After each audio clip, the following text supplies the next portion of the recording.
Hello, this is the Stories Beside channel. I release videos every day for you. Subscribe and click the bell. Nancy looked at herself in the mirror and couldn't contain her smile. She had been smiling at herself all day now. After all, it wasn't a breeze through an open window. She wanted to shout to the world how happy she was. It happened. Her studies at the Institute came to their logical conclusion in 3 days' graduation, and all before her open, all roads. She was going to go to the festivities with her young man Frank. She loved him very much. They were in the same course together, and their feelings were mutual. Nancy was sure of that. "May I ask what you've been smiling like that all day?" The roommate in the dormitory where Nancy lived asked. She sat cross-legged on the bed and watched the girl with a disgruntled look. The Institute was behind her and a whole life ahead of her. What life? I understand if you were local. Well then, yeah. And there's a lot to think about. So you go back to Tennessee. So what? You know we have to vacate the room in 4 days. It's like they say, pack it up and go. There's no way to stay here. You're not gonna get a job in your field without experience and connections. So there's only one way out. Go back where you came from. Well, I'm not far from Lay. And my parents aren't the last people in the world. But what are you gonna do in your hole? And I honestly have no idea. Well, first of all, it's not a shithole, it's Tennessee. But I don't have to go back there. Frank and I are getting married. He just proposed to me. And I said yes. We're going to go to the wedding palace right after graduation. He's already found an apartment. We'll live together. You know, everything's working out just fine. The canal fence is so low. Helen grinned. I saw the dough packet in the garbage can, but I thought I'd wait for you to tell me all about it. You notice all that? Nancy laughed. You don't notice the frown. The neighbor. Yes, I'm pregnant. Only Frank doesn't know yet. I thought I'd tell him at graduation. I'm sure he'll be as happy as I am. Why would you do that? Men, you know, don't really want kids at that age. No, Helen, Frank does. He and I have talked about it many times, and he's made it very clear to me how he feels about it. Helen said through her teeth, while inside she was burning with envy for Nancy. And how could she stay calm? Frank was liked by everyone. Handsome, smart, funny, but not that. The most important thing was from the point of view of someone like Helen. The main criteria was that his parents were well off. We're like parents. Frank only had a mom. His father had died of a stroke a few years ago, leaving his wife and son a pretty good inheritance. Frank's father was a professor, author of several scientific papers. He had managed to make money on a luxury apartment in an upscale LA neighborhood, and apparently he still had a decent bank account. Frank was a rather modest guy, despite the affluence in his family. But everyone already knew about everything. Girls were hanging around the guy, trying to get his attention, including the same Helen neighbor Nancy. But the guy chose Nancy. How come? Well, yeah, she's pretty. But that's where this girl's virtues ended, an orphan. Not a penny to her name. Raised by her grandmother. Often, as the girl herself said, she's a bread and butter kind of girl. Yes, she had excellent grades. Yes, she was able to enter on a budget. So she had no more chances to enter this institute, so she's forced to study hard. Not only is she a budget student, but she met Frank her freshman year, and now she was glowing with happiness. Helen wanted to say something nasty to make that idiotic smile go away from Nancy's pretty face. Helen really wanted to ruin her life. She would have been glad if she and Frank had at least quarreled for the young people to break up for good. The girl didn't even count on it. I didn't want to tell you, of course. Well, pregnancy is nerve-wracking. But since you say you're going to apply, I guess you just have to know. Nancy stopped putting things away and, still smiling, looked at her neighbor carefully. There's such a thing as finding out. He's from 3rd year, the blonde with the ponytail. Well, yesterday she bragged to everyone that today she is meeting with your Frank. By the way, in the Institute Cafe. So maybe Frank's not that serious about you, don't you think? I'm not implying anything, of course, but... And Helen took a good look. She got sad in a flash. Nancy's face. She was exulting. Well, of course she didn't show it. What did you say? Nancy said almost in a whisper, sitting down on the bed, but immediately jumped up, as if remembering, and exclaimed, "Come on, Helen, you're kidding me. It can't be that Frank and Sliska are on a date." And she laughed again. But Lynch's voice remained calm. "You don't believe me? Go and see for yourself.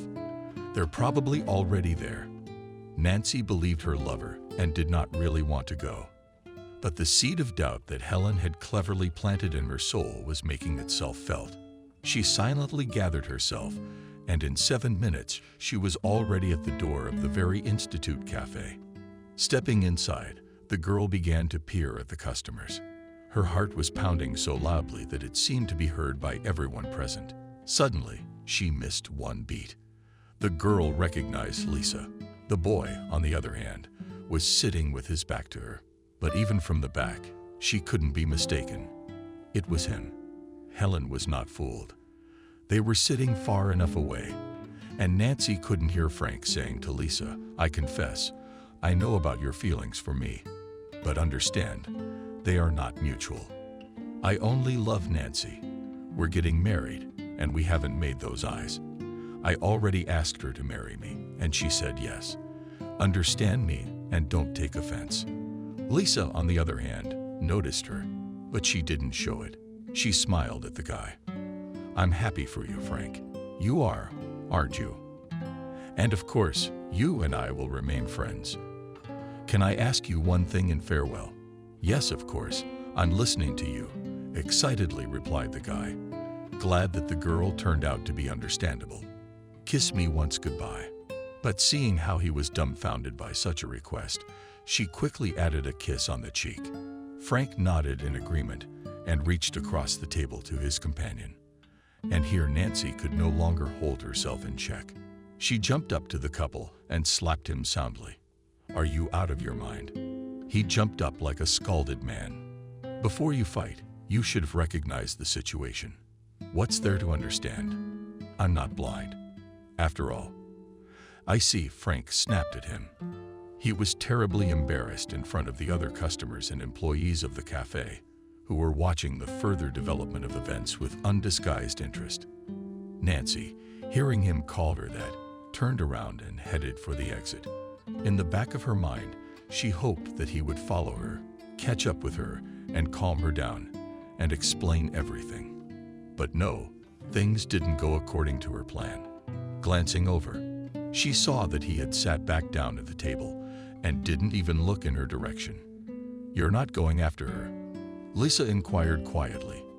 "No, it's not my fault, and I'm not going to make excuses," he mumbled. He took his things and sat down at a free table, saying goodbye to the girl.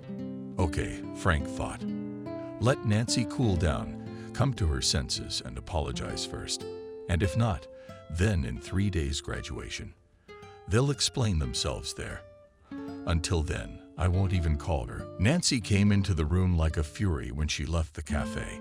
She wanted to call him and ask him why he hadn't followed, but she realized that the phone had been left in the dorm room. Almost crying, she sat on the bed and stared at one point. Helen watched her roommate carefully. Yes, they were there. Nancy exclaimed, answering Helen's mute question. Yes, you weren't fooled. Nancy, yes, that's not what I meant to say.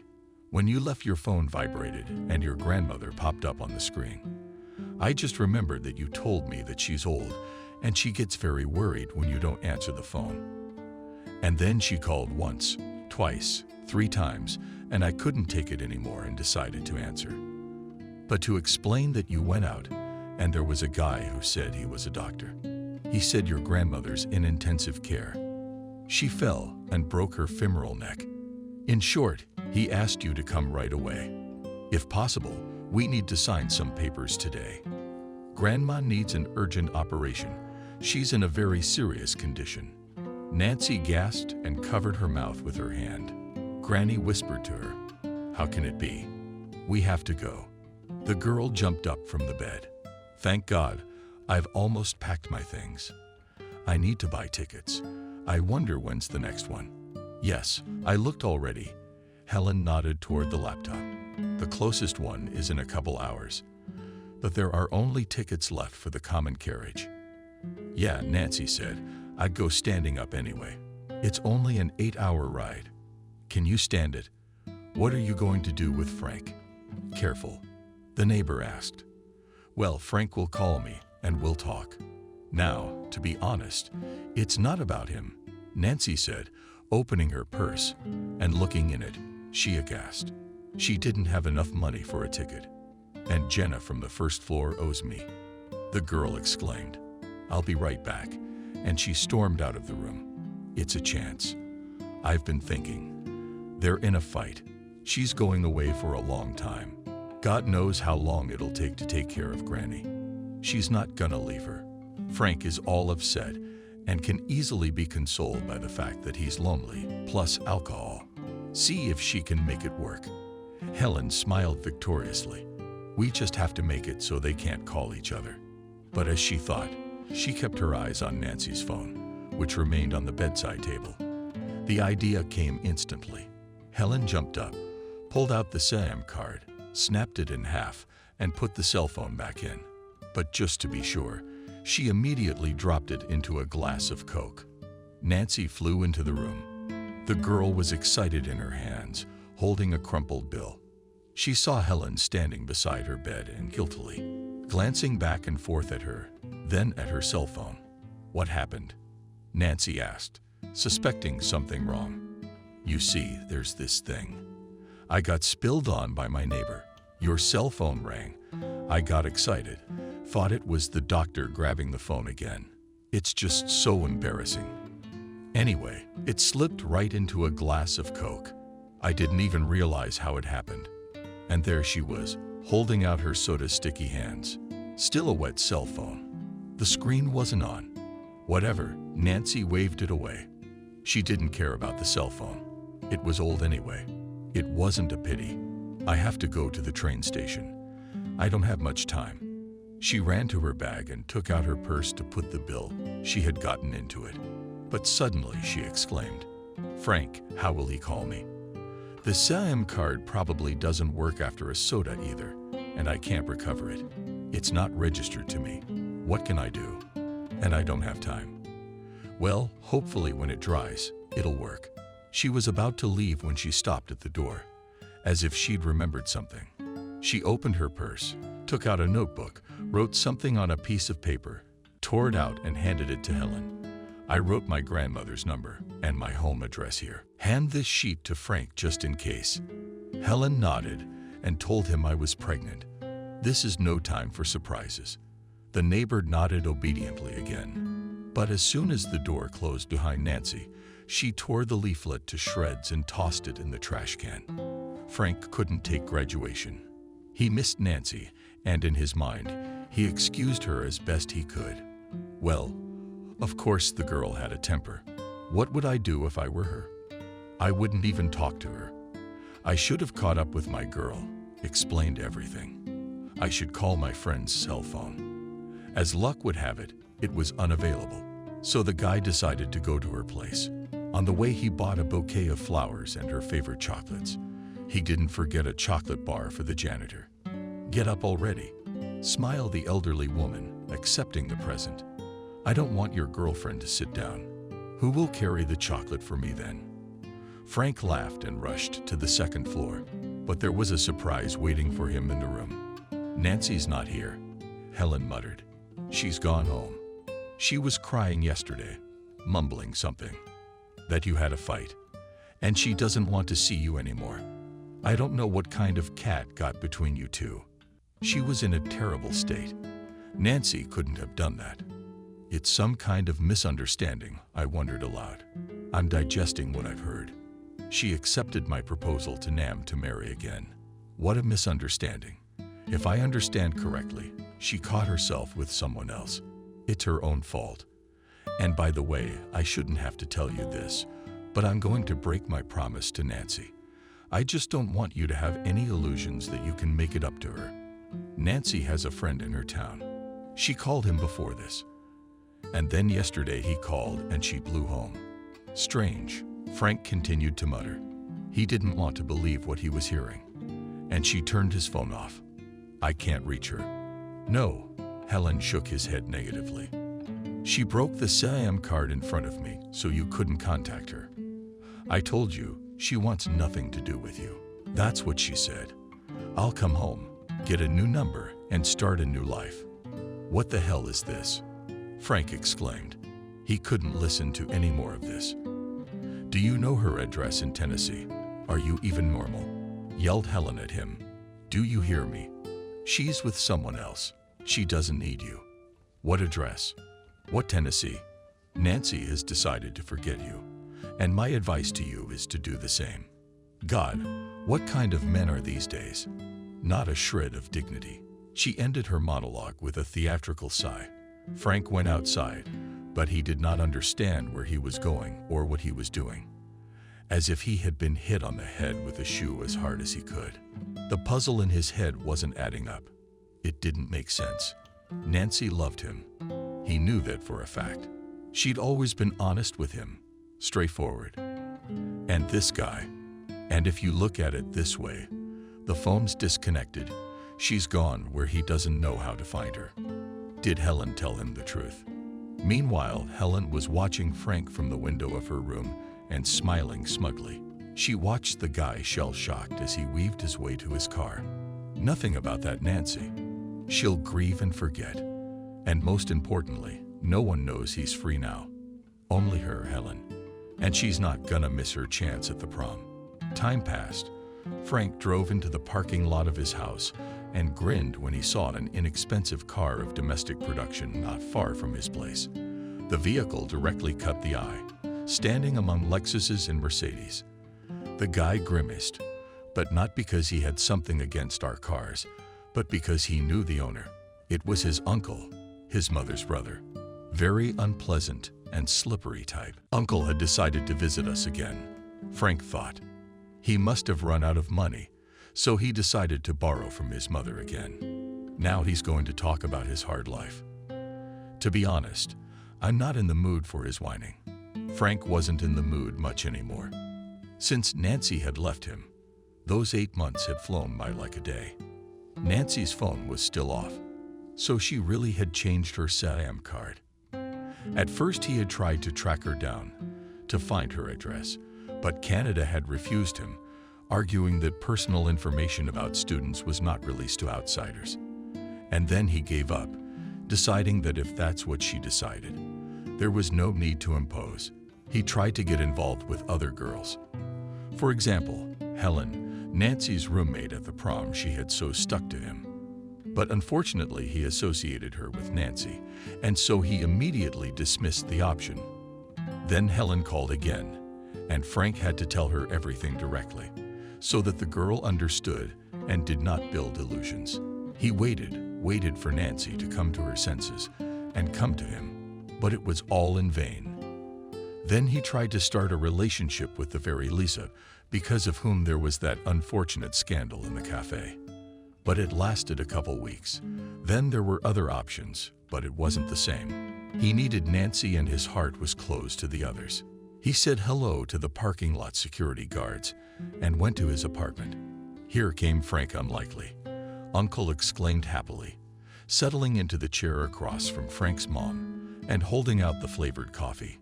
Minna at this time was just handing him several $5,000 bills. He deftly grabbed them and immediately hid them in the pocket of his jeans. I wasn't wrong, Frank thought. He said hello and took a seat on the couch. And the uncle, as the boy supposed, began to tell how hard it was for him to raise his 3 girls on his salary as a car mechanic. The girls he called his wife and 2 daughters. Oh, Frank, if you only knew, the uncle continued. My goats are growing up, and the demands are growing. What I want, I won't have. Oh, the demands of young people. There is no strength to deal with them. Nana once again reminded her brother Stephen, but my husband and I gave you money and a good amount of money to start your own business.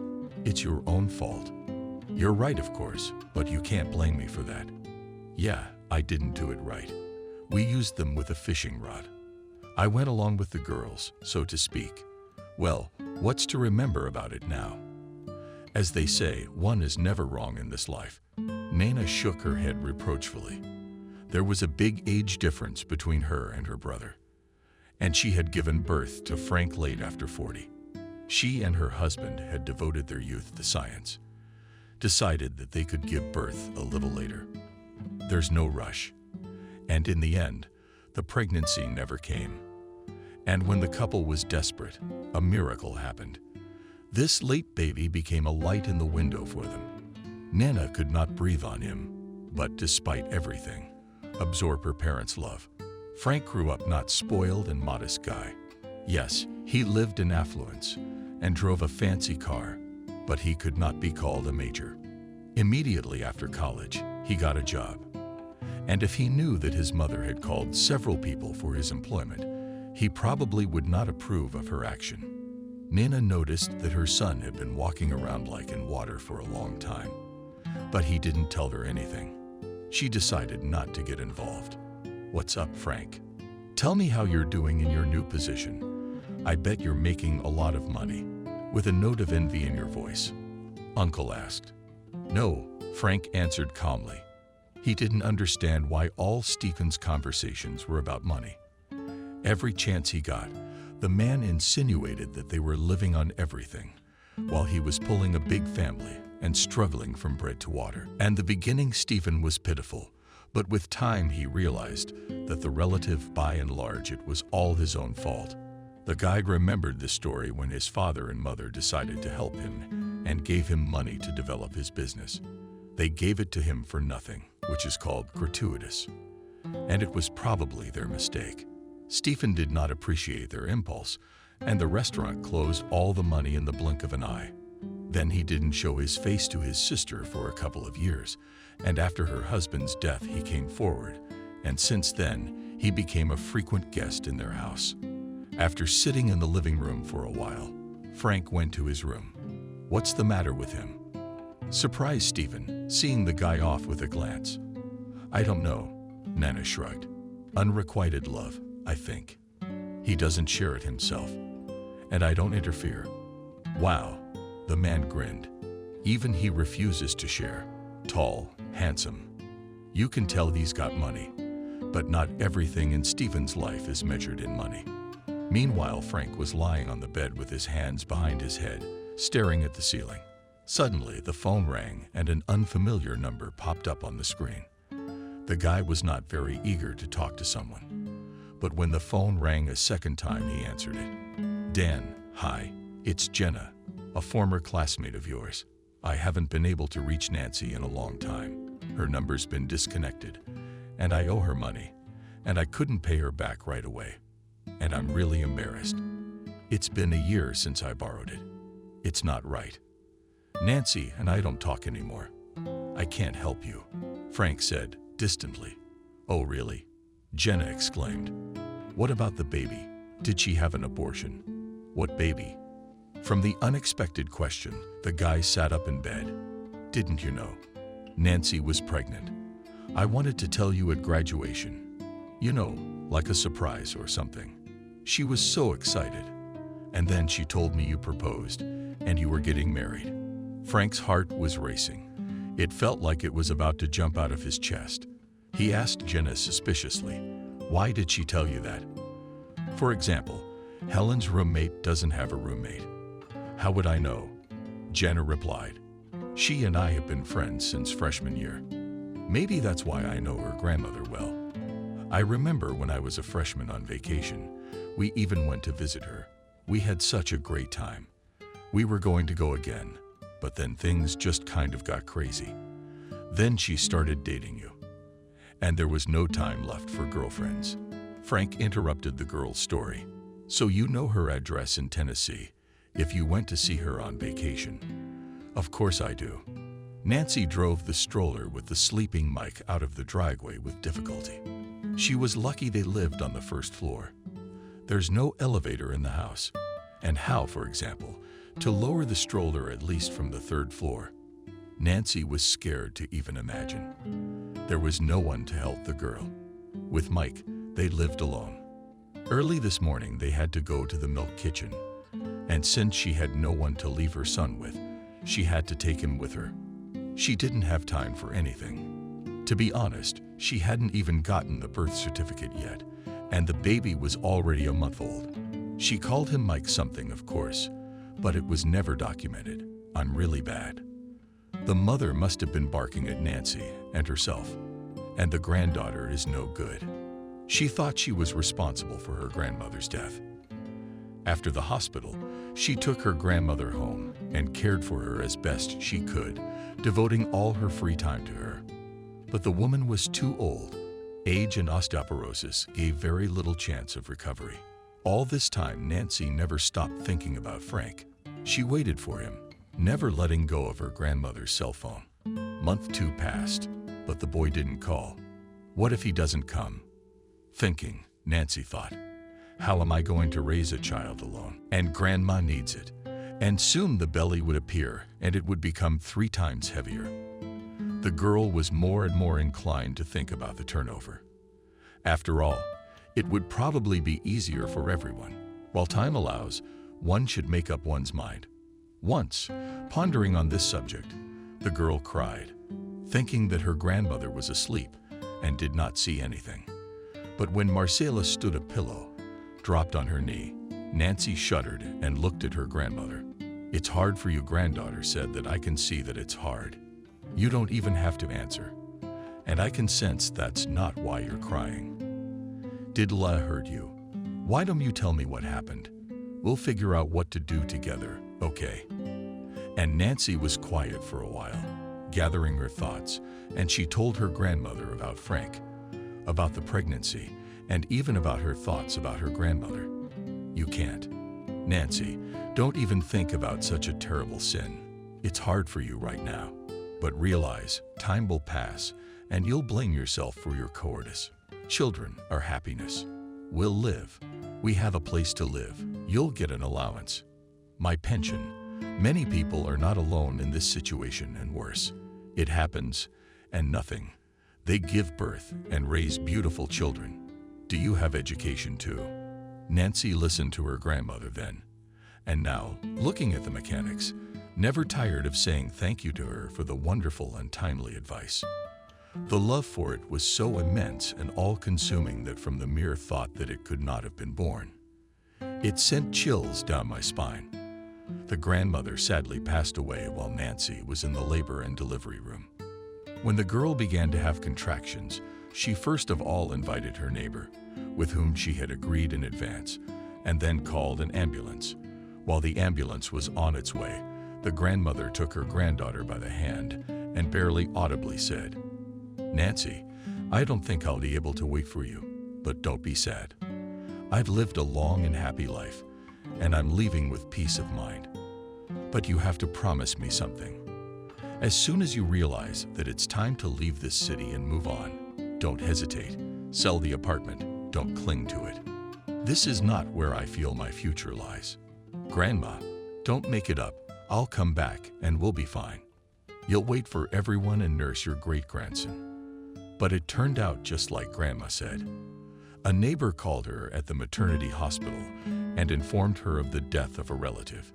Nancy left the child in the maternity hospital for a while to deal with the funeral. Flashback to all these events. Girl C waved at the nearest finca and carefully grabbed the stroller along the baby carriage. Now we're a little one. She said to her son, we run with you to the milk kitchen and in an hour straight to the registry office. No more nodding. We've got business to attend to. You've had enough of living without papers. She was driving the stroller down the sidewalk when she noticed a young man walking toward her. As he approached, Nancy walked slower and slower, keeping her eyes on him, and her heart began to beat more and more with each step he took. When he came so close that she could see his face, Nancy's hand shook. Frank stood silent for a second, the young people staring at each other. Then he walked over, peered into the stroller, and asked son or daughter. Nancy's son, still not believing his eyes. My son, smiled Frank, admiring the baby. Then he looked at Nancy, and his gaze became serious. Why did she run away? Why all the drama? Are you really back with your ex? Are you two together now? What are you talking about? Nancy stared at Frank blankly. I left because the hospital called. My grandmother was in critical condition, and I was needed here immediately. And for some reason, his phone was turned off. So Helen accidentally drowned it in a glass of Coke. I left her grandma's number and my address. She was supposed to give it to you so you could contact me, but for some reason you didn't.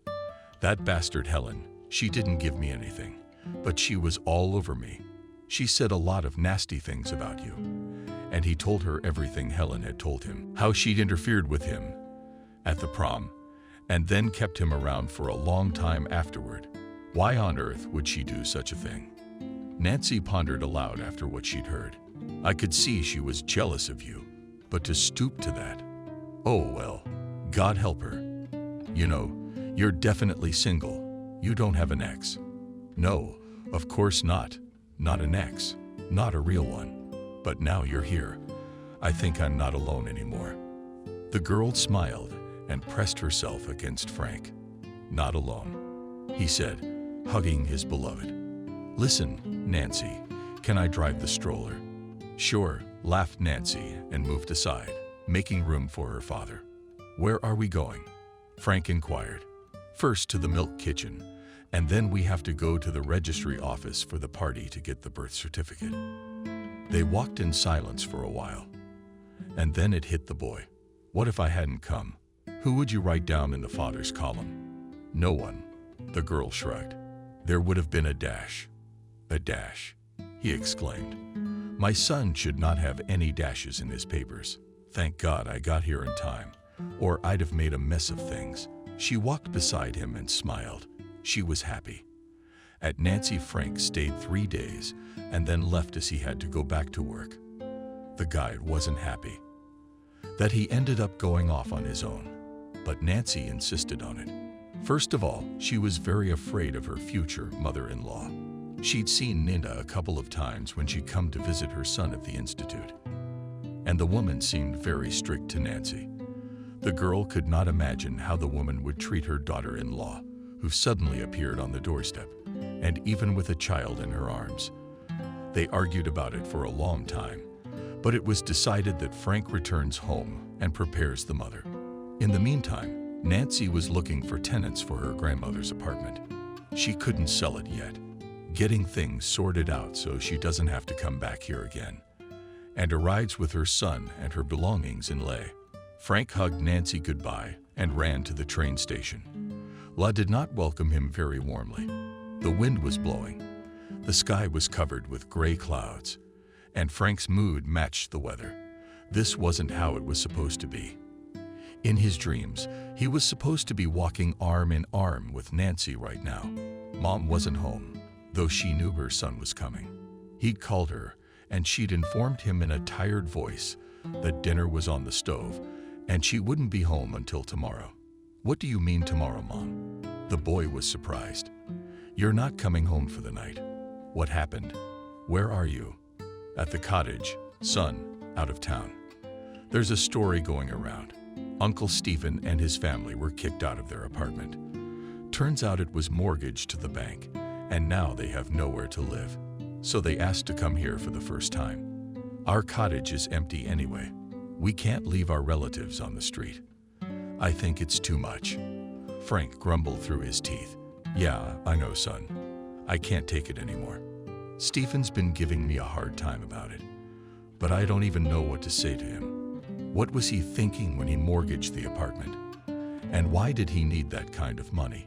He called me and asked me to stay here for a while until he gets an apartment in the city, although I don't know how he's gonna rent it. Money doesn't just fall out of the sky. Something tells me they'll be our dacha for a long time. Frank chuckled. All right, son. Heavy, sighed Nina. Let's talk about this later. Don't get me wrong. I couldn't leave my brother's family on the street. What you would have done in my shoes would have done the same thing, I'm sure. You better tell me why you went to Tennessee. I'm getting tired of their secrets. This is not a phone conversation, laughed Frank.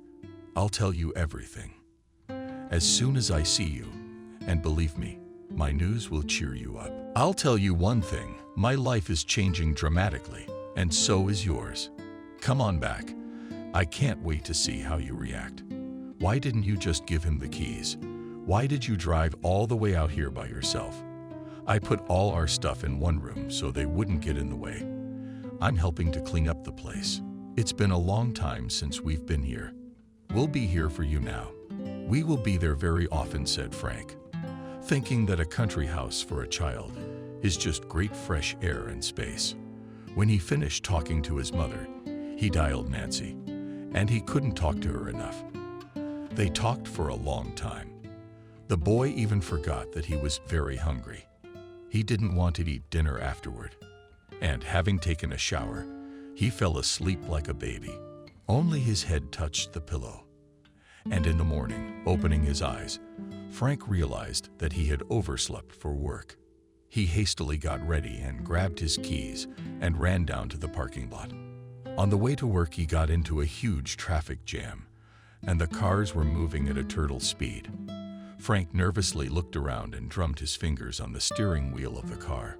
Suddenly, he smelled the odor of burning and turned down the alley he wanted. He saw a chilling picture from the window of an apartment on the third floor of an apartment building standing along the roadway. Black smoke was billowing. Smoke was coming even from the doorway. Gawkers stood below with their heads up, but there were no fire trucks in sight. But it was the woman who caught the boy's attention the most. She was screaming. People were holding her down, but she was trying to get away. She was screaming with an eerie, inhuman voice. People started coming out of the cars in the traffic, interested in what was happening. Frank went to work as well. He was running out of time anyway. Maybe we need some help here. Ask around, and some people didn't even have to ask. He realized there was a gas explosion in the house. Fire department was called a long time ago. What's the use? The rumble of voices overpowered the woman's screams. Let me go, she screamed. Their husband and daughter in there. I have to help them. Suddenly, a guy in a tracksuit ran up to the crowd not far from Frank and also asked what was wrong and why the woman was screaming like that. We're back from the night shift, someone in the crowd said. Her husband and daughter stayed in her apartment.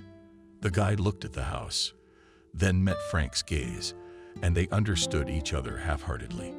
Need something wet, Frank said. Cover your face. Guy's got a point. Anybody got any water?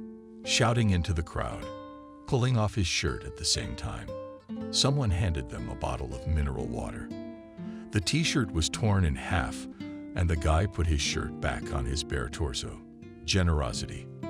After drinking the mineral water, the guys rushed to the entrance. People froze in anticipation. There was silence. Even the screaming woman quieted down and waited, keeping her eyes on the entrance. Time seemed to stop. Suddenly, the smoke from the entrance was thicker, and flames appeared from the apartment. A fire engine arrived, and the men who had jumped out of it began to quickly uncoil the hoses. Suddenly, a man came out of the entrance. He could barely stand on his feet, and if the men had not immediately run up to him, collapsed right there, tracksuit smoking in places. Frank never came out. He was found a short time later by firefighters.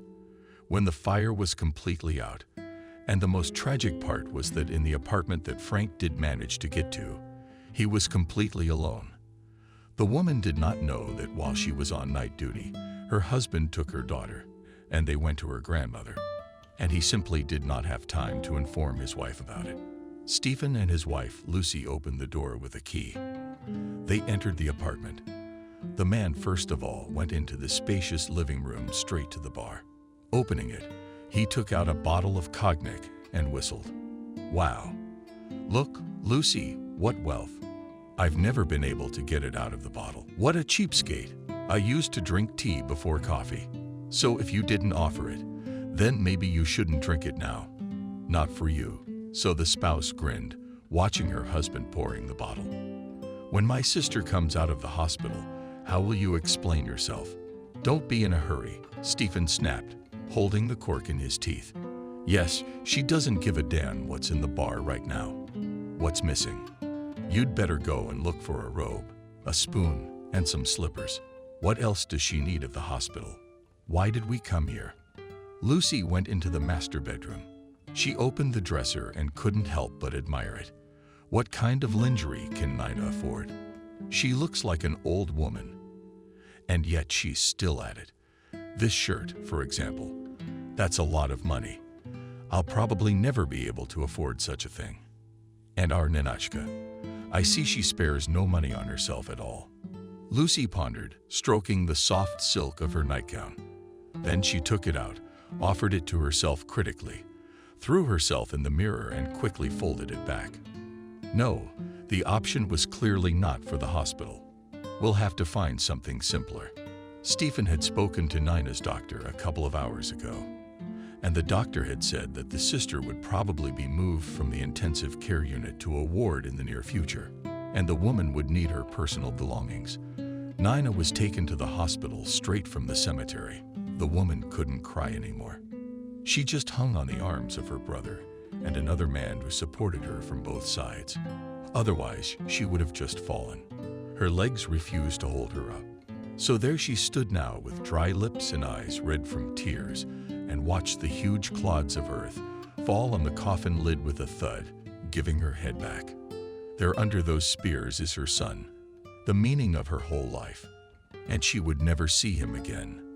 When the last cord of earth was laid in a neat mound, Nina's body was exchanged, and she, unconscious, hung in the men's arms like a ragtag. She held on as long as she could to see her son off, and then her body malfunctioned. Lucy finally picked out some less suitable clothes for the hospital and returned to her husband's living room. Stephen's eyes glittered suspiciously, and the contents of the bottle were visibly diminished. The spouse became angry with Stephen. What did you come here to drink?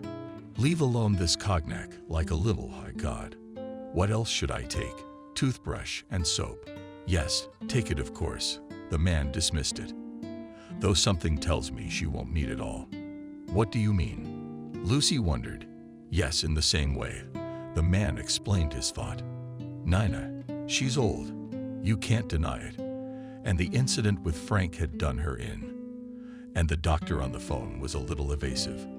I don't think she's good. Nina only had Frank to live with. Frank this, Frank that. Imagine for a minute what happens if she doesn't leave the hospital. What would happen? The woman clapped her eyes in incomprehension. Lucy, you're a jerk. Are you scared or what? Or do you really not get it? I'm her only Herr Frank. No, we have no other relatives. And now it's all going to be ours. Imagine an apartment in a luxury neighborhood, a summer house in the country, cars. And the illegal accounts will be ours too. And all our financial problems will be solved at the snap of a finger. Life will be a whole new color. Imagine the prospects for our girls.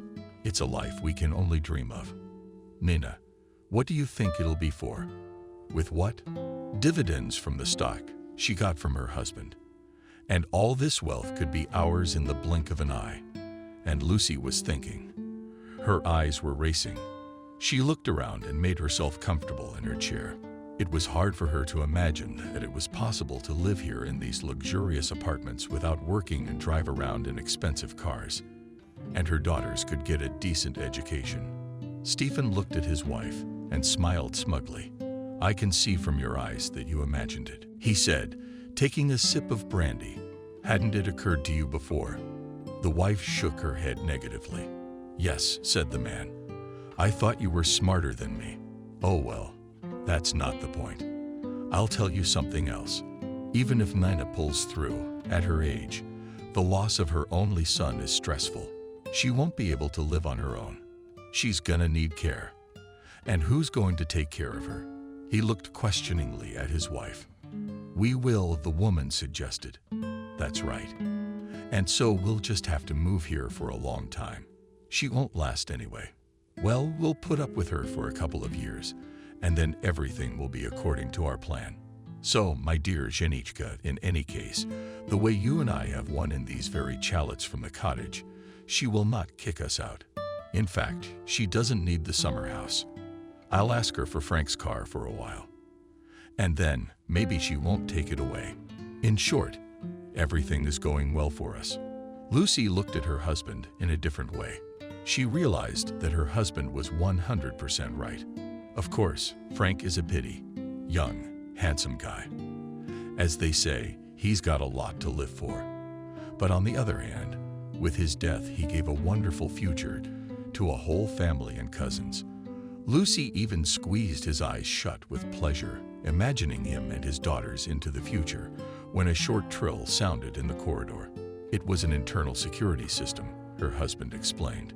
Something like an intercom, and find out what they want. I can't see for myself. I'm busy, replied Stephen, pouring the rest of the cognac into a glass. Lud idiot. After all, get used to civilization. The woman jumped unhappily and went out into the corridor. She returned a minute later, dumbfounded by the expression on her face. Maybe I misunderstood something.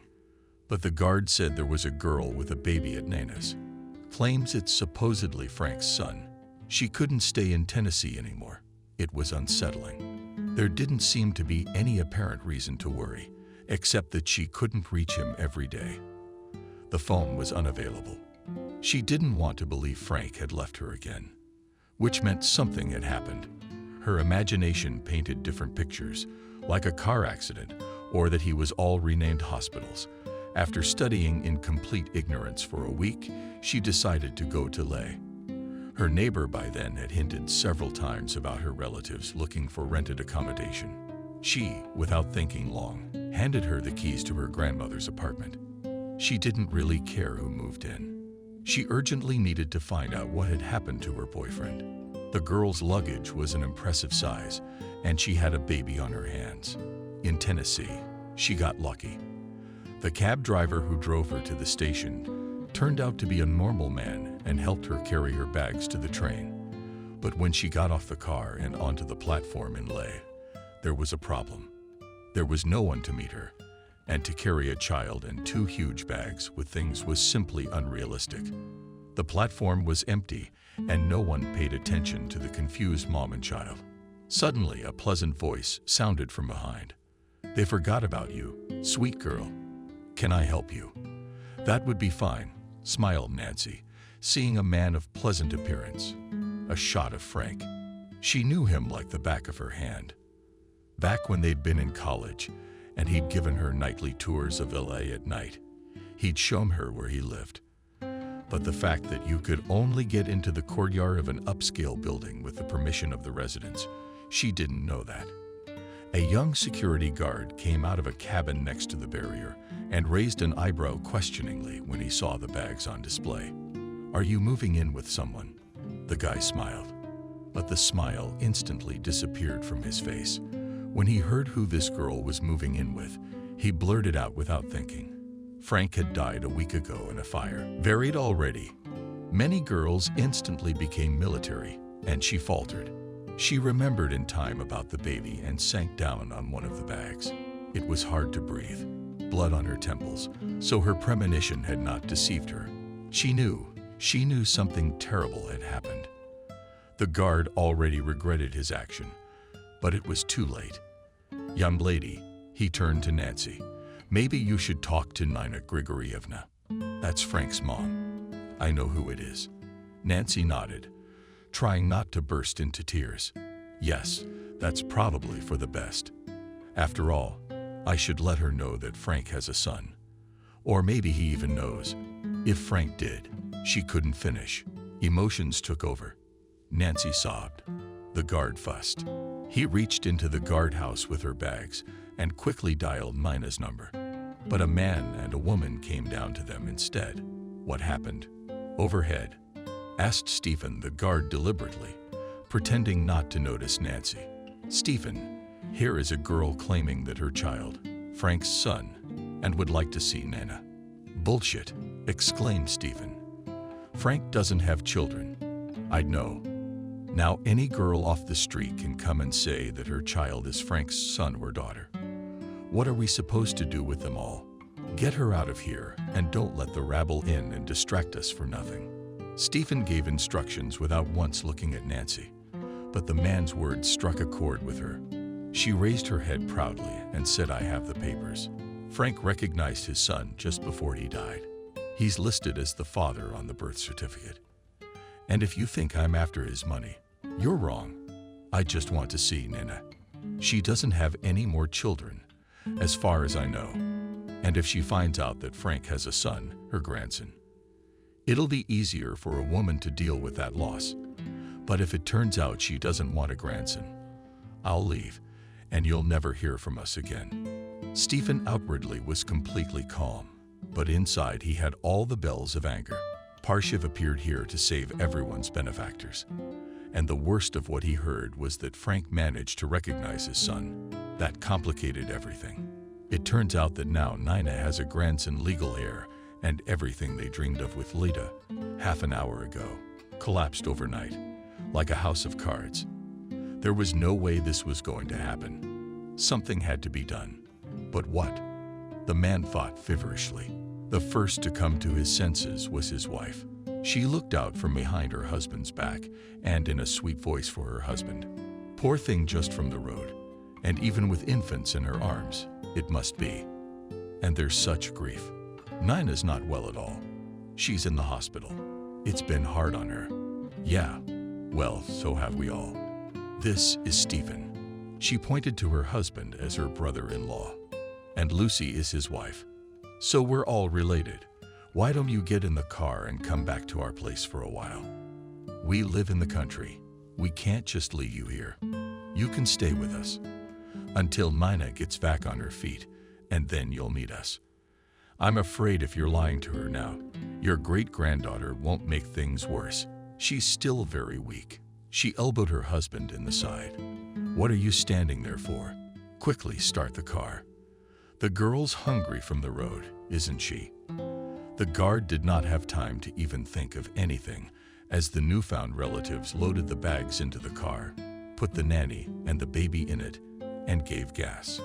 All the way Stephen was silent, and Lucy, on the contrary, tried to make Nancy talk. But she kept saying only one thing: "Take me to the cemetery, and I want Frank." Then Mike cried, and all talk had to stop. At the cottage, Nancy was given a room for storing her personal belongings. Nina. But the girl didn't care. The couch was fine. She started feeding her son immediately. At the same time, Stephen grabbed his wife's hand and quickly dragged her outside, away from prying ears. Why did you bring her here? You're out of your mind. Don't yell. It's the first thing that came to my mind. What should I have done? Let that upstart meet your sister. You know what that would do to us. Yes, I understand. I'm not stupid, the man muttered. But what to do with this one? Could she be an imposter after all? Maybe Frank's son. Maybe we should do a DNA test before it's too late. For several days now, Nancy had been at home with Stephen and Lucy. She hasn't slept much, hasn't eaten well. She never left the room. She did her maternal duties on automatic. The rest of the time she sat on the sofa with her legs tucked up and rocking from side to side. She couldn't cry anymore. Why is it all so, pondered the girl. Why do those whom I love more than life leave? First my parents left me, then my grandmother, and now Frank. It's not fair. Mike is the only thing that saves me. Thank heavens Frank left him behind. If I didn't have a son, I probably wouldn't be alive anymore either. What about Frank's mom? I mean, she's all alone. She has to let the woman know she has a grandson, and she's not alone anymore, but she won't want to see us. I'll leave, but I have to try. Nancy repeatedly asked Lucy to take her to Nina in the hospital, to which she has always flatly refused. Nancy, are you out of your mind? Let Nina get better. At least get back on her feet. You realize that this news can bring both joy and sorrow to our family. And what if her weak heart can't take this kind of excitement? What then? You'll be feeding yourself for the rest of your life. When she's cured, she'll come home. And because you and your surprise will come along. You're not happy here, are you? Mike, you're not a stranger to us. And you're a relative. Lucy smiled at first. And every day Lucy and Stephen decided what to do with this girl, how to make sure that Nina never saw her grandson. How about we do something and make her go back to her Tennessee home? Why, with your eyes bulging? Lucy, the important thing is that Nina never finds out. What's in it for us? Stephen was indignant. There's a child, and it's registered to Frank. He's his direct heir. How do you not understand that? I don't quite know how it works, but it seems like if Nina gives God her soul, she will. The notary can track him down, and all our money's worth. And Nancy doesn't seem like a complete fool. She's the one who's in a state of inadequacy from losing Frank. But she'll wake up soon and realize what's coming to her. You can see from her, it's not a lot of money. She'll realize she can live in lead downtown instead of Tennessee, and she'll be broke. So what do we do? Lucy was worried that I don't want to jeopardize my daughter's future. This is a once-in-a-lifetime opportunity. That's all. Who's the poor hick and her son for? They'd been transferred to the ward and maybe discharged. There's not much time left. Stephen, well, think of something. You're smart. Nancy keeps demanding to be taken to the cemetery. God forbid the psycho's gone, and she'll drive herself away. And then we're powerless. Usually these conversations never ended, and everyone was thinking about something else. But today, Stephen said grimly, we have to get rid of them, but rather only the child. The mother is no threat to us. What are you doing, taking such a sin on your soul? It's a child. My wife was horrified. And suspicion will fall on us immediately. And who's talking about murder? It's just a little boy. Accidents often happen to such children, and the mother is in such a state that she may not be able to look after him. When I think of what's at stake, I'm more and more inclined to think it's worth the risk. But suppose the boy just disappears. We'll put him somewhere far away. Another city planted in an orphanage. There he will be given a new name and surname until he finds it in life. The head marveled at the dish. I always knew you were smart to concoct such a plan. I would never have guessed it. But how do you pull it off? He won't leave the boy for a minute. We're gonna do DNA. Or maybe it really isn't Frank's son. Then we don't even have to bother with the kidnapping. But I hear it's very expensive. We don't have the money for the test. We do, Nana's husband assured me. For the funeral, Frank gave me a good deal. I was in charge of everything. There's still a decent amount left over. Oh, you're squinting, Lucy. Why didn't you say anything? What were you going to spend it on yourself? Oh, do not start. The husband waved his hand. Here, found a use for them on the test will go. Nina was discharged from the hospital. She decided not to tell her brother about it. She didn't want to see him. She didn't want to see him. That's all. Stephen came to the hospital, often talking a lot about the old woman. She wanted silence. She put all her things from the bedside table into a bag, and having received the discharge, she went downstairs leisurely, and with the gait of an ancient old woman, went out of the hospital gates, looked around. All around, life was boiling. There was an endless stream of cars going by, people hurrying about their business. And Frank was gone. Now she would be back in her huge empty apartment, and all she could be content with were the pictures, her son's things. Nina hailed a cab and waited for it with her head hung low. The cab driver dropped her off right at the barrier, just as Nancy had once done. And the same young security guard jumped out and saw the woman. Oh, Nina, you're alone. Well, let me help you. The guy took the woman's bag and was going to walk her back to her apartment. And how will you leave your post unattended? Nina asked indifferently. I won't. My shift was over and a replacement came in. I was just about to go home for hanging out with him. Well, go get some rest. I'll get your bag and then I'll go rest. It's no problem for me. Going up to the apartment, Nina opened the door, stepped inside, and immediately forgot about the young guard that she dared not entered after her. The woman didn't make it to Frank's room, stroking his laptop thoughtfully. I'll go, shouted from the threshold of the guard. Without getting an answer, he wanted to go out, but he dared to ask about his girlfriend's interest. Nina, he said loudly. What about that girl with the baby? It's true, Frank's baby. The old woman didn't want to talk. The guard's questions reached her as if through absorbent cotton. The young man, without waiting for an answer, had already crossed the threshold of the apartment. And only then the meaning of his words reached her. Frank's baby. What baby? What is this guy talking about? Stop, shouted at the back of the guard. Nana, who jumped out into the hallway. What did you say? What girl? What kid? Don't you know anything? The guy was surprised. A girl came here about a week ago. She came to see Frank. She didn't know about the tragedy. She was very pretty, and she was with a baby. When she heard what happened, she burst into tears. But she told him it was his baby. Stephen was in your apartment at the time. I called him. He and his wife took the girl somewhere. I was sure they told you.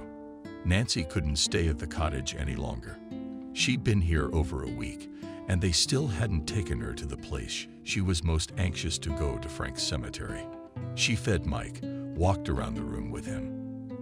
And when the baby fell asleep, she put him gently on the couch. Then the girl went to look for Lucy. The others were not at the cottage at that time. Stephen and the girls went to town in the morning, and Lucy stayed at the dacha, as she did not work anywhere. The woman Nancy found on the high wooden porch. Lucy, washing the steps. I can't do this anymore. Take me to Frank's cemeteries, please. And then to lay. How long can I sit here? I have to figure out how to move on with my life. I'll try to find an expensive apartment. I have money for the first time. Lucy, without raising her eyes to the girl, carefully squeezed the rag and wiped the last step of the porch with it. Then she turned and looked at Nancy. What's your need again? Wait till Nina gets out of the hospital. We can't leave you out on the town, all alone. You don't know anyone there. What are you gonna do? You're related to us now. No, Nancy is. And I can't stay here anymore. I can't sit around and wait for the unknown. But even if Nina is happy about her grandson, what difference does it make to me? I still have to get on with my life. Lucy was confused by this pressure. She didn't know what else to say to keep the girl. Well, at least wait for Stephen. When he gets home from work, then we'll talk. Until then, I don't have anything to drive you in anyway. It didn't take long. Lucy had no sooner finished the last words than they both turned around the wicket and saw Stephen approaching them almost at a run under the overgrown paths. Stephen was found first. The man brushed her off and grabbed his wife's hand. We need to talk urgently. With these words, he pulled his wife away from Nancy. They reached almost to the wicket gate. Then the man looked back at the porch, realized there was no way Nancy could hear them. Only then did he begin to speak in a heavily agitated voice. Years I wanted to visit Nina in the hospital, and she wasn't there. Can you believe it? The nursing staff told me she checked out this morning, but that was to be expected, Lucy shrugged. Did you see for yourself that she was on the mend? It's nothing. DNA test will be ready in a couple days. We'll take it from there. No, you and I have a couple days. Think about it. Nana checked out, and she didn't tell me. She hasn't called me, hasn't asked me to pick her up. How's that? Well, maybe she didn't want to bother you. She knew you were at work. It's not like she has a problem getting home on her own. Yeah, that's what I thought at first, so I started calling her, and my sister doesn't pick up. That's never happened before. What if she knew something about Nancy and the baby? I don't know what to think anymore. I wanted to go to her, but then I got scared. If she asks me about her grandson, what am I gonna tell her? I'll have to bring her here. What if Nina shows up here herself? She's acting weird. That's what I'm telling you. So what do we do now? Lucy wondered. Anyway, there's no time to think of a normal plan. Stephen spoke excitedly. As soon as Nina didn't pick up the phone from me, I immediately realized that you and I need to act. And you and I need a completely unscrupulous assistant. I was thinking about my old classmate William, who's a drunk. He's so low, he'd sell his mother for a bottle. Lives in a makeshift house in a junkyard. I tracked him down, took him to the cemetery. He's now lost next to Frank's grave. I don't get it. What does he have to do with this? Why? But you and I decided that the child should disappear. But we're not supposed to be around each other. We'll send the 5 cousins to the cemetery, where she's so eager to go, and we'll go into town to create an alibi for ourselves. You and I need to stay out in the open as much as possible during this time. William will take the baby away from her, and then let the viper go out with her. It won't be in hair anyway. How it won't? Ransomed Lucy's eyes.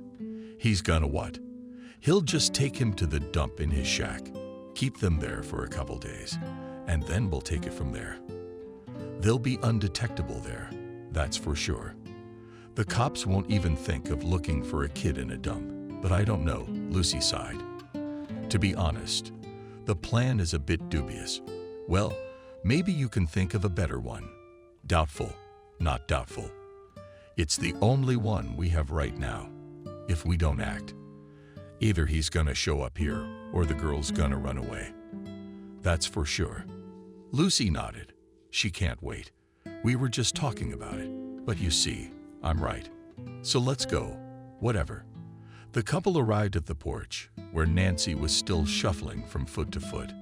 You know, look, Lucy said with a smile. We've been talking to Stephen. What are we really keeping you here for? You wanted to go to the cemetery to see Frank. Well, we'll tell you where he's buried. You can get there on your own. How confused Nancy is. I can't find it. You'll find it. You'll find it. We'll draw it out for you on a piece of paper. It's all about knowing which block and where it's not buried on the edge. I'm sorry, we would have taken you ourselves. We had some urgent business in town. We'll call you a cab. How do you get here? Come back tonight. If you can't make it, we'll give you a ride to La. Cab driver always calls. Of course it's expensive. You need some money. No need. Nancy waved her head, a little surprised at such confusion, Stephen and Lucy. I've got money. All righty then. That's good. To yourself, Lucy. Meanwhile, Stephen was already calling the girl a cab. The couple did not wait for the cab to get to the cottage, writing on a piece of paper detailed instructions on how to find Frank's grave. They hurriedly drove off into the city. Where are we going? Lucy asked her husband, cautiously looking at the speedometer, the arrow of which was approaching 120. We need to get to LA before William does. Bale doesn't understand. We have to be totally out of the loop. I've got it all figured out. There's cameras everywhere. And that's good for us. The cab driver looked at Nancy, very surprised when she said she needed to go to the cemetery. It's not a shortcut. He raised his eyebrows. First I drove from LA to get here. Now this cemetery. Young lady, you realize this is expensive for you, don't you? What do you need so urgently? Well, then I did. The girl cut off, placing the cue carrier with Mike, which Lucy had given her for the occasion, on the back seat next to her. At the cemetery of the girl did not come in long wait. How to find the right quarter, she explained to the caretaker. And having already reached it, Nancy, following the instructions written by Stephen on a piece of paper, immediately saw a large wooden cross with a picture of smiling Frank. There was only one fresh burial here. It was Nina who had insisted that her son be buried next to his father. The girl's eyes shook as she approached the grave. There was a table and a bench next to it. The girl placed the carrier with the baby on the table and lowered herself onto the bench. She was sobbing. Frank was looking at her from the picture, smiling as if alive. The girl still couldn't get over the thought that he was gone. Nancy cried, paying no attention to anything that was happening around her. And at this very time, looking around, a man of absolutely downcast appearance was approaching her. In his hands, he was holding a fragment of a cemetery curb. At this time, Nina in no way let go of the young guard until all the details of the appearance of the unknown girl near the guard post fell out of him. So you say it was a girl with bags, so she's not from around here. Do you know where she came from? She didn't happen to mention it. I think she mentioned it. The guy frowned, trying to remember. But I don't remember exactly. asked Nina begins with T, and froze waiting for an answer. Yes, that's right, said the guy. That's right, Tennessee. Do you know her? No, I don't know her. The woman shook her head, but her heart beat faster. That was where Frank had gone before his death, and when he arrived, he was going to tell his mother something very important. A surprise. So this girl with a child is the surprise that her son had not had time to tell her about. So Nina pressed her hands to her chest, calming her agitated heart. So I might have a grandchild. And that she said straight out that the boy was registered to Frank, and that my son recognized him. Yes, nodded the guard. When your brother told her to kick her out, the girl was indignant and said, so, Nina, you just don't worry. Please, you can't. We just got back from the hospital. Scared guy, seeing the woman lose her chest in the area of the heart. No, I'm fine. Everything is fine with me. For the first time since the death of her son, tried to smile Nina. So you say my brother took this girl home? Well, he and his wife told her that they would take her to their dacha. They'll let you know later. I'm surprised they didn't. Yeah, it's weird. But thank you. Thank you very much. Nina pulled out of you. Sat down in the hallway of the purse, without looking, pulled out of it a bill and handed it to the guy. Here, take this as a token of gratitude. Oh, really? The guard recoiled. What did I do? No, I can't take it. I should probably go. Do you need to rest after the hospital? The woman closed the door behind the guy and heard her coat pocket. A phone ringing. It was her brother. She stared at the screen, but did not hurry to pick up the phone. She wanted to ask Stephen about this girl, but somehow Nina was sure her brother would lie to her. It was not for nothing that he took her and the child to the country house in such a hurry and hid this fact from his sister, visiting her in the hospital. But in the last few days, Nina had been feeling quite well. Stephen kept saying only one thing, that after discharge, Nina would need care. And he and his family were ready to move to her to help and take care of her. Like the man said, they were family. But that's just not what she wanted. She disliked Luda a little, seeing her as pretentious and insincere. Stephen was like that, too, but at least he was a sibling, and there was no escape. I had to put up with it. But his whole family in the apartment was too much. Her brother's daughters were sometimes very unceremonious when they got into her aunt's apartment. They'd start climbing everywhere, going through all the cupboards. Oh, Auntie, what's this? What's so pretty? Do you wear it? And if you don't, can I have it back? Often heard from Stephen's older 16-year-old daughter, who by her age wore the same size as her aunt. Lucy never pulls back her daughters, but only smiled and shrugged her shoulders, saying, well, what can you do? The girls don't see anything good, but they want to. Nina was a shallow woman and understood that her brother and his family wanted to move into her apartment with the prospect of staying there forever. After Frank's death, the younger brother became Nina's sole heir, and she immediately noticed the predatory gleam in his eyes. When he was already bossy, he would glance away from her apartment. Nina was becoming uncomfortable. The phone rang several times. Her brother persisted in wanting to talk to her, but Nina still did not pick up the phone. Were bad suspicions being planted in her soul? No, there's no way to get away from her brother's phone. We have to go to the cottage. And they're already in private. She will nail Stephen, and he will not be able to lie to her. And if he tries, he'll realize it right away. I should lie down for a while and go. The woman, who was tired from the first time out of the habit, fought. While getting home, the woman fought. Yes, and she was excited. After the conversation with the guard, Nina went to the corridor and found in a bag of medicines that the doctor told her to take. She took a couple of pills and lay down. She decided that she would lie down for half an hour. It wouldn't be a big deal. Started thinking about her intended grandchild, some boy. Of course, she'd take a DNA test to be sure. But her heart told her this girl wasn't lying. The pills had a calming effect, and the woman herself didn't notice how she fell asleep, with a smile on her lips, dreaming of her grandchild. When she jumped up, She was horrified to realize that she had slept for hours. Nina didn't bother to call a cab. She walked down to the underground parking lot to her crossover. Even though it had been a while, she hadn't hitched them behind the wheel anymore. Got a drive-herself girl with her stuff, with the baby. They'd have to be picked up from the dacha right away. And if they're not there, we'll track them down. Nina will bring them here to her house, and then they'll talk about it in peace. The woman drove slowly. I'm getting used to driving again. I drove out of town. I saw a turn in my throat, and a lump came up. That turn led to the cemetery where she had recently buried her son. She would visit him afterward. The road to the dacha leads the other way. Nina helped, trying to bring clarity back to her tear-stained eyes. Suddenly, she saw Frank. He looked at his mother reproachfully. Nina hit the brakes. He's waiting for her. First, she'll stop by his place, and then the rest.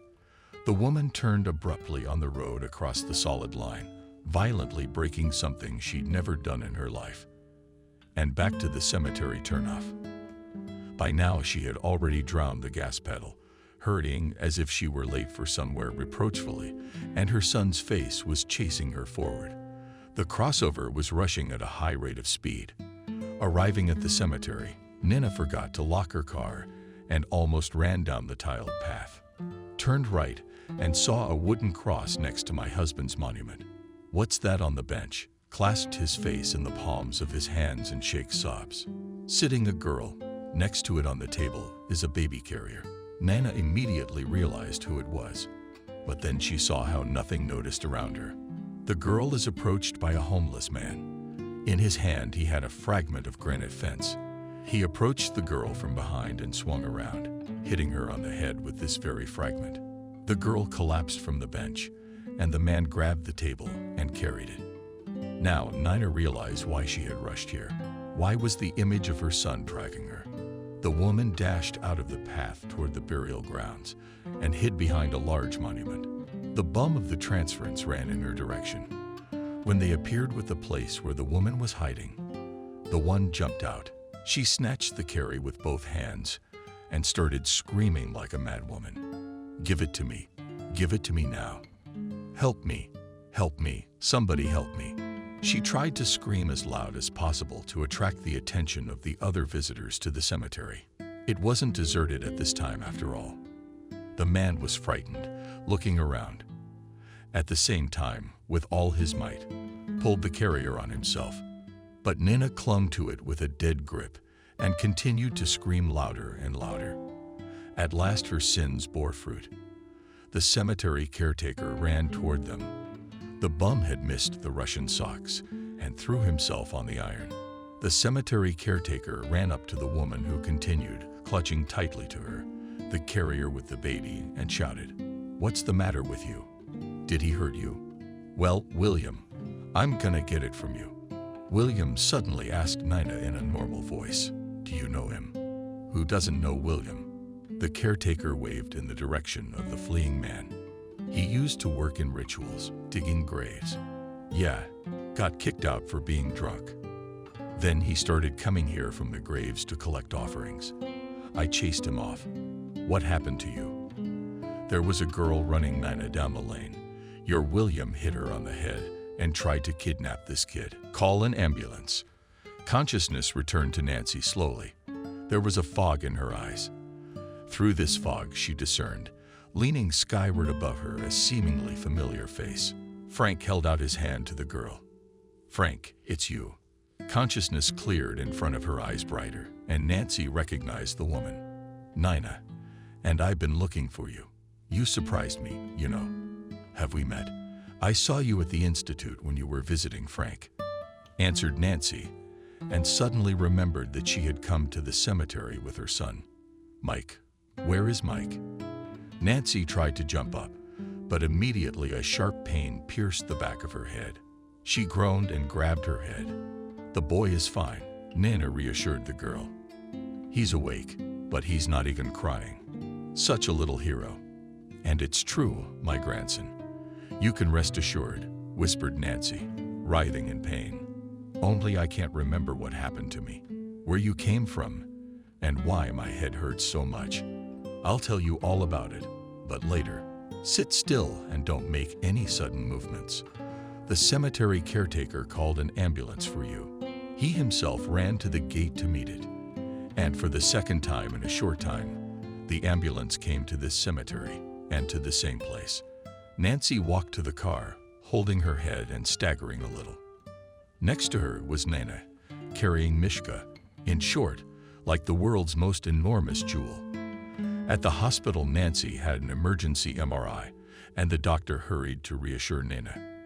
There were no serious injuries. The girl was treated for a concussion. She needs a couple of days in the hospital for observation. If everything is normal, then we'll let her go home. Of course, we'll follow all the guidelines. She was taken to the room where Mike was crying, which Nina couldn't soothe because the boy was very hungry. Give me your son. I'm feeding him. Nancy held out her hands. How are you able to hold him yourself? My head doesn't hurt so much anymore. They gave me a painkiller. When the baby was quiet in his mother's arms, having gotten what he wanted and laughingly, in my nodding lips, Nancy asked Nina, will you tell me finally what happened at the cemetery? I still don't get it. Why would some bum hit me on the head? He wanted to rob me. I don't exactly look like a wealthy lady. Yeah, he wanted to rob you, steal from you. You have your most precious possession, your child. Why? Nancy was terrified. Why would he want Mike? Did he want to sell them? For organs, whispered the girl, finished, dreading her own words without thinking. Nina grinned crookedly. In fact, everything is completely simple and banal. I guess whose hands it is, though I do not want to believe it. I really hope I'm wrong. The police will be here soon, and we'll tell them everything. We're lucky the cemetery caretaker knows the attacker and where he usually lives. I think they'll find him quickly. At least I'll do my best. I really need to know the truth. A policeman came to the hospital. He was skeptical of the woman's story. Some bizarre detective story, cemetery attack, attempted child abduction. He carefully recorded all the statements, hated that the policeman was not going to search for an obscure homeless man. But the woman was also sure that after one phone call, all the gears would turn. Nina's husband had many acquaintances in Leh, including those in the authorities. Nancy. Thanks to Nina's efforts and money, she was assigned a separate room and allowed to lie there with the baby. Nina also stayed overnight. The woman did not want to be away from her grandson. She was convinced that Mike was her grandson when she took the boy in her arms. You can't fool the heart. It was Frank's son. The baby looked exactly like Frank when he was a baby. Well, Nancy, now that things have calmed down and your head doesn't hurt, will you tell me the story of your relationship with my son? Why didn't I know anything about you? So you're the girl he dated back in college. He was going to introduce us after graduation, and then it got kind of quiet. I take it you two had a fight over Frank's reluctant response. We didn't have a fight. It was a misunderstanding. I had to rush back to my place in Tennessee because my grandmother was in the emergency room. And the girl told how by the coincidence of some stupid circumstances they broke up with Frank for a long time, how she gave birth to Mike, and how then Frank arrived. Having finished her story, Nancy looked at the thoughtful Nina. But now it's your turn. Tell us what you think happened at the cemetery. Who would want your grandson? Stephen was arrested the very next day. The man was unprepared for this development. Nancy never returned to the cottage. So Stephen thought everything had gone well. And now the girl's out looking for her son. And the man himself tried to behave as usual. The next day, he went to work, where the police came to pick him up. After Nina's call, as she thought, the gears of justice turned very quickly. A homeless man living in the dump was picked up in the early morning hours, sick with a hangover. The man, at once not trying to deny, told who asked him to steal a child and paid him handsomely for it. Stephen was frightened when he was arrested and did what he always did when he got into a difficult situation. He called his sister, them. I don't understand what's going on. I've been arrested and accused of some bullshit. I know you know people in the police department. Call me. Help me out. Yes, I do. And I'd already called just the opposite, to have you arrested. Arrest the man who tried to steal my grandson. When I found out about Nancy, I knew right away why you wouldn't tell me about her. Having a grandchild with me wasn't good for you, wasn't it? So this is all about science, is it? Ridiculous took off the receiver, trying to make his voice carefree. Nin, really? That girl's an imposter. And I don't know what happened to her. Everything. You know everything. Just like you know that Nancy's not an imposter. That's why you decided to steal Mike. But why? Were you gonna do something to him? Kill him? Why are you making a monster out of me? Screaming Stephen. I don't want to talk to you anymore. And I don't want to know you from now on. I don't have a brother. Tell your wife to leave the cottage immediately. I'd like to believe that at least she's not involved in this. But for some reason, it's hard to believe. It's more likely to be a two-man operation. 2 days later, Nancy was released from the hospital. Nana took her in, not wanting to listen to the girl's weak objections. Nancy, it's out of the question. While you and Mike stay with me, I'm more comfortable. I see you're a master at molding stories, and we'll pick up your change later. First, I'll send someone over there to make sure Lucy and the kids have moved out. And your brother, he, as Nancy boldly asks, does not wish to broach the subject. What about my brother? Stephen confessed everything in a confrontation with his homeless accomplice. Says he didn't mean to hurt the kid. Wanted to get him out of town so you and I would never find him. Now he's rethinking his relationship with his brother. I realize he's been taking advantage of me and my husband my whole life. We were only a source of money for him. My husband often got him out of trouble. Even now, when he was in police custody, he called me. Imagine. I'm bitter, Nana laughed. I saw his greedy looks when Frank was gone. Stephen had already tried on my apartment for his family. In his mind, he was assigning rooms for his daughters. At that point, I didn't care. But when Stephen found out I had a grandchild, he didn't want to give up what he already thought was his. I never thought my brother was capable of such a thing. Okay, I don't want to talk about him anymore. Come on, we're going home. Nana drove into the yard of her house, and next to the raised barrier, a young guard smiled. The woman waved at him and smiled back. This guy, too, was one of those coincidences that allowed the woman to have a grandson and Nancy. She is no longer alone, and she has someone to go on living for. Nana squeezed her eyes shut in pleasure, and she dreamed again. Frank. This time, he was smiling.